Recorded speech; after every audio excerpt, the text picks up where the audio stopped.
Bom dia, turma do 7º ano A, B e C, que é a professora Amparo, com a disciplina História. Hoje, 24 de agosto de 2020, estamos de volta. Mais uma aula com o tema anterior, que já iniciamos, povos e culturas africanas, malineses, bantos e iorubás. Então, na aula anterior, nós ficamos com a questão do mapa político da África de 2015. E também nós ficamos com 2015.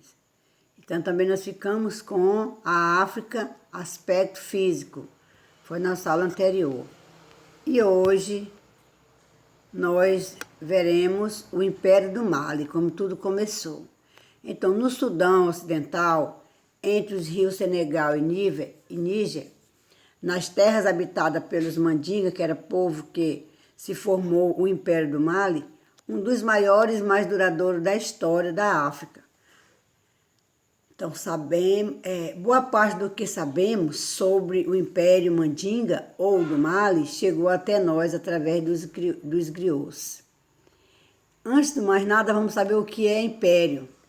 Império é unidade política que congrega várias outras unidades que podem ser compostas por povos diferentes entre si, que mantêm suas formas de governar locais, mas prestam obediência ao poder central, controlado pelo chefe de todos os chefes.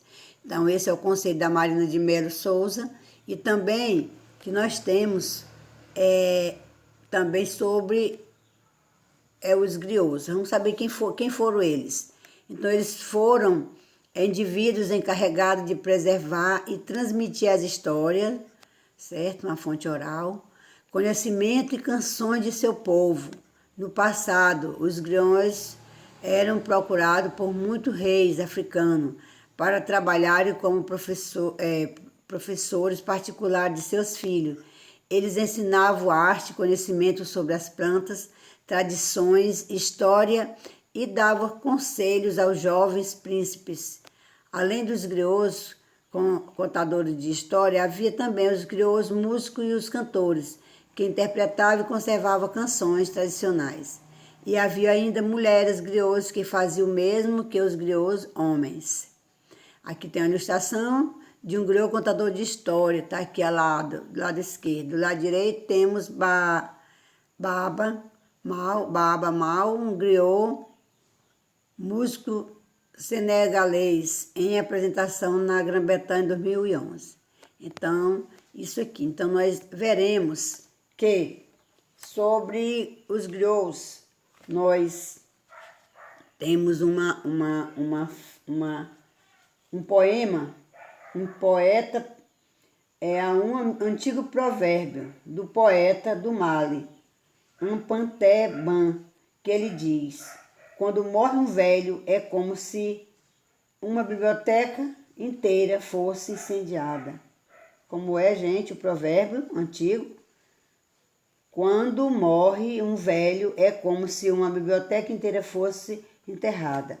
Então, gente, é isso. E também, gente, quando morria um griot, no passado, quando ele falecia, o seu corpo era enterrado dentro de um baobá, árvore considerada sagrada e cujos troncos são ocos. Essa árvore é muito grande, gente, é imensa.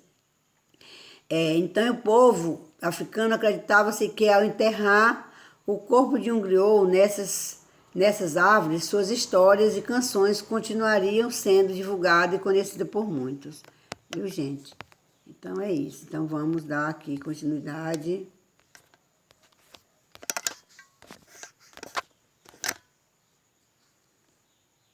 Então, vamos dar continuidade aqui sobre a formação do Império do Mali.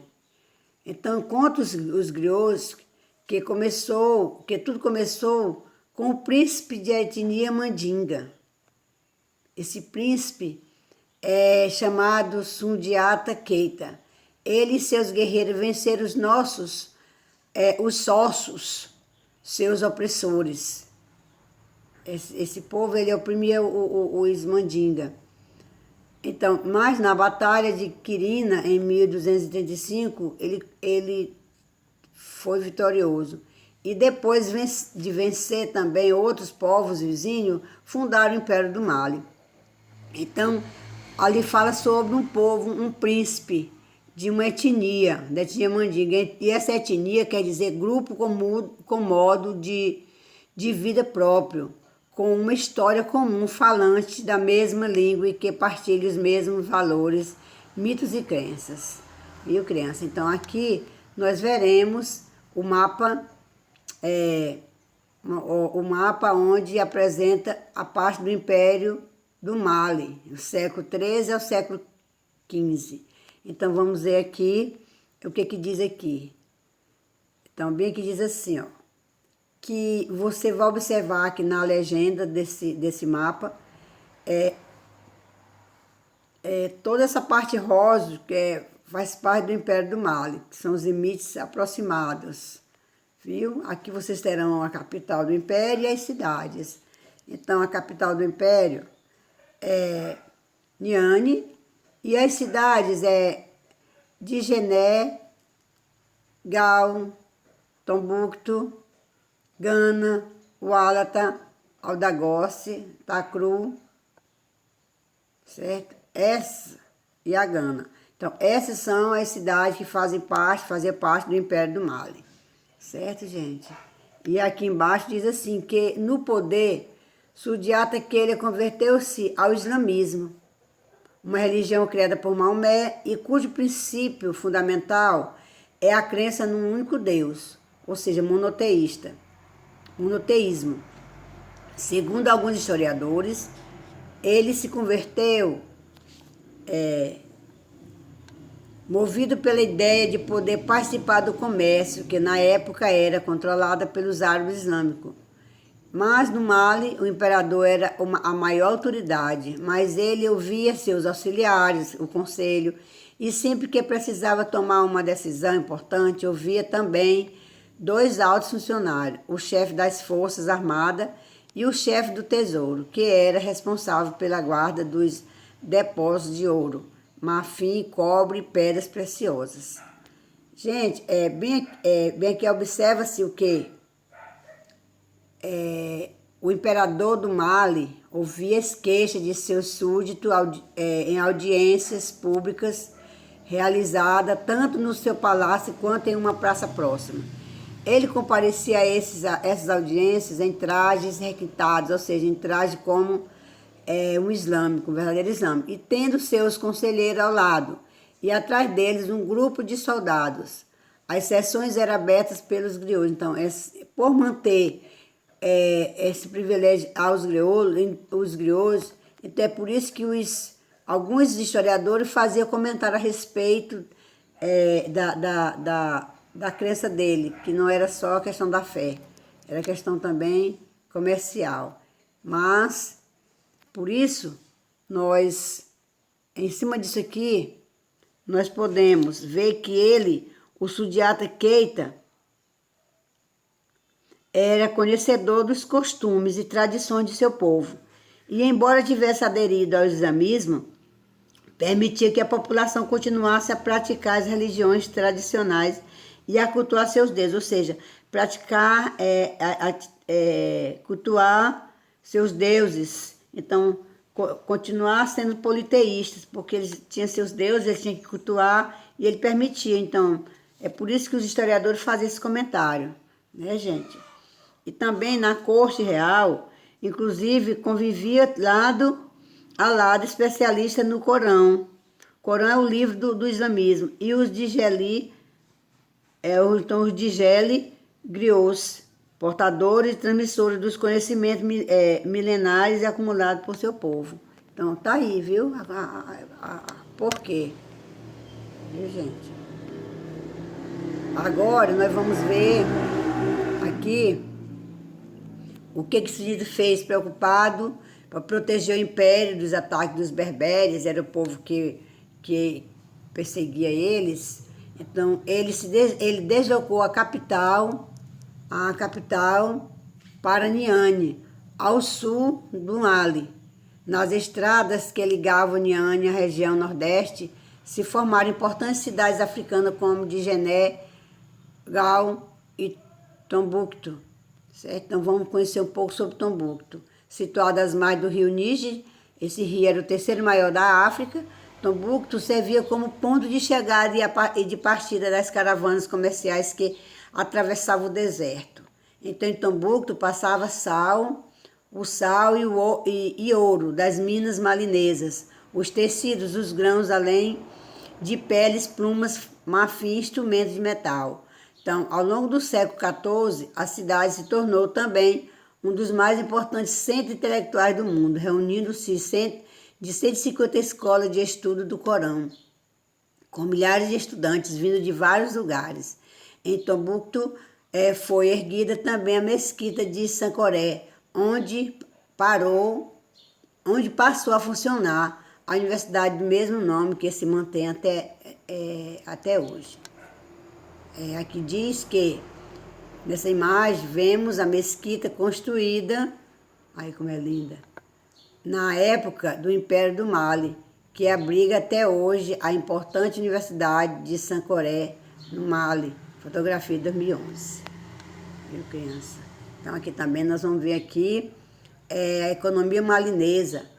Então o Império ele era o maior produtor de ouro da África Ocidental, mas sua população praticava também a agropecuária, o artesanato e o comércio. No vale do rio Níger, os malineses cultivavam o arroz e o milhete. Esse milhete era a variedade de milho de grão muito miúdo.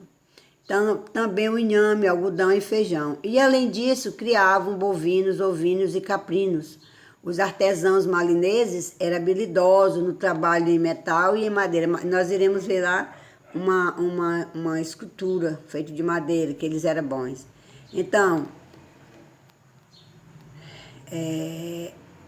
os mercados malineses, conhecidos como o Angara, comercializavam sobretudo ouro, cobre, sal e o noz de cola, no Mali.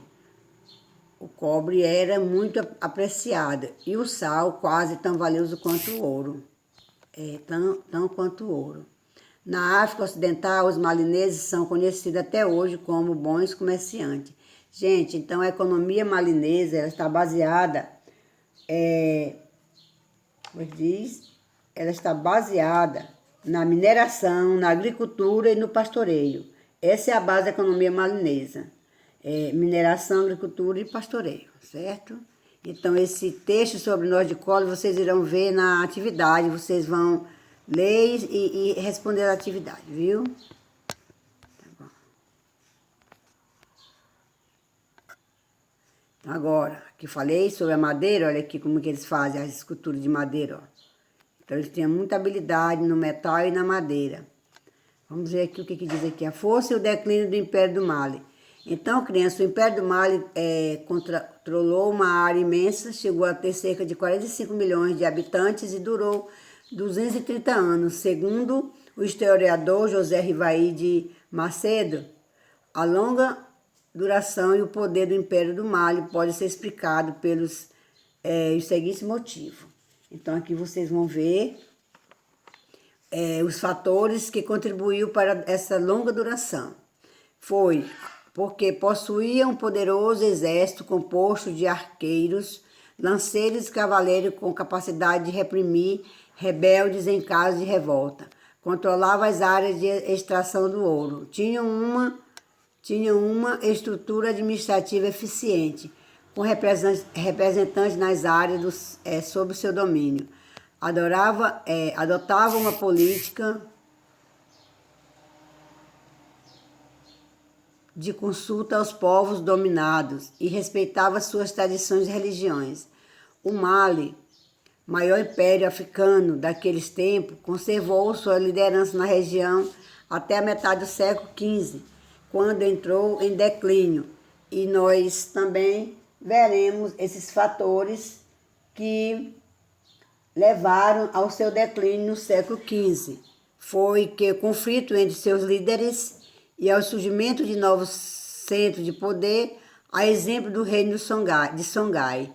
Durante sua expansão, esse reino conquistou a cidade de Tombuctu em 1470, tornando-se assim a principal força política da região. Então, nessa fotografia aqui, atual, de escultura em madeira na região do Mopti, no Mali. As figuras malinesas têm traços característicos, o que as torna facilmente reconhecíveis. Aqui então, gente, tá aqui essa grande imagem, que tem a habilidade de trabalhar com a madeira, certo? Então, nós ficaremos, gente, por aqui, e vocês irão ler com atenção esse vídeo aula, dessa aula agora e da anterior, porque eu não fiz atividade. Então, tenham um bom dia. Isso tudo PV, qualquer coisa, viu, gente?